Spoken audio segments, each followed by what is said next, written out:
বিশাল একটা জঙ্গল, সেখানে সিংহ ঘুরে বেড়াচ্ছিল। সে খুব হিংস্র ছিল। সে নিজেকে খুব মহান ভাবতো। কাউকে সে তোয়াক্কা করতো না। সে জঙ্গলের রাজা বলে নিজেকে খুবই একটা মহান কিছু ভেবে নিয়েছিল। একদিন যেতে যেতে এক হাতির সাথে তার দেখা হয়ে গেল। এই মোটা হাতি, তোর সাহস তো কম নয়।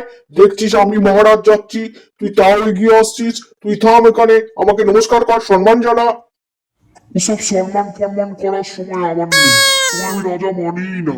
কি বললি? দাঁড়া, তুই এত বড় অপমান করলি? হ্যাঁ হ্যাঁ, অপমান করেছি। কে তোমাকে রাজা বানিয়েছে? তোমার থেকে আমি বেশি শক্তিশালী। সব দিক থেকে আমি শক্তিশালী। রাজা হওয়ার যোগ্যতা আমারই আছে। এরপর হাতি আর সিংহতে ভয়ানক যুদ্ধ শুরু হয়ে গেল। আর কিছুক্ষণ পরেই মোটা হাতি সিংহকে এক আছাড় মারলো। সিংহটা পুরো পাক খেয়ে পাশের জঙ্গলে পড়লো। আর হাতি হেসে চলে গেল। সিংহটা একটা ঝোপের ওপর পড়েছিল, তার খুব লেগেছিল। সে কিছুক্ষণ পর উঠে বসলো।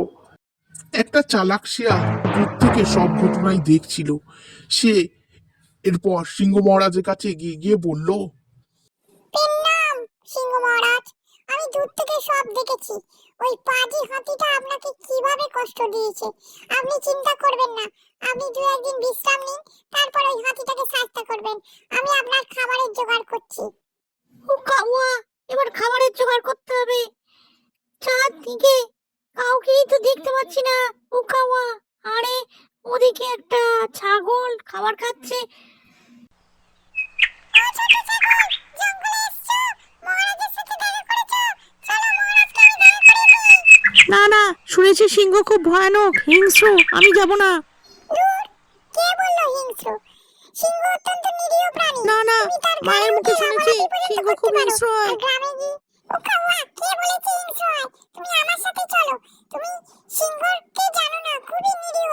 তুমি দরকার হলে তার গাড়ে মাথায় উঠতে পারো। ওই দেখো কেমন চুপচাপ বসে আছে। দাঁড়াও, আমি গিয়ে ওনার কাছে গিয়ে একটু কানে কুড়কুড়ি দিয়ে আসি, লেজ নিয়ে একটু খেলে আসি। এরপর শিয়ালটা গিয়ে সিংহের কানে বলল, সিংহ মহারাজ, অনেক কষ্টে ছাগলটাকে এখানে টেনে এনেছি। আমি আপনার ঘাড়ে মাথায় উঠে একটু লাফালাফি করবো, লেজ নিয়ে একটু খেলবো, কিছু মনে করবেন না যেন। চুপ করে থাকবেন। ও কাউয়া, দেখো ছাগল, আমি সিংহর ঘাড়ে মাথায় উঠছি, লাফালাফি করছি, সিংহটা কিচ্ছু বলছে না। তুমিও এসো, তুমিও এসো। তুমি বাড়ি ফিরে সবাইকে বলতে পারবে সিংহের ঘাড়ে উঠেছি, লাফিয়েছি, লেজ টেনেছি। কত গর্বের বিষয় হবে বলো তো? ছাগলটা যখন সিংহর ল্যাজ টানবে বলে ছুটে আসতেই সিংহ তাকে চেপে ধরে বলল, হালুম, বেয়াদব ছাগল, তোর সাহস তো কম নয়। আমি সিংহ মহারাজ, আমার গায়ে পা দিস, তোর মরাই উচিত। এরপর ছাগলটাকে সিংহ আর শিয়াল মিলে খেয়ে ফেলল। বন্ধুরা কমেন্টে লেখো সিংহর কার সাথে যুদ্ধ হয়েছিল।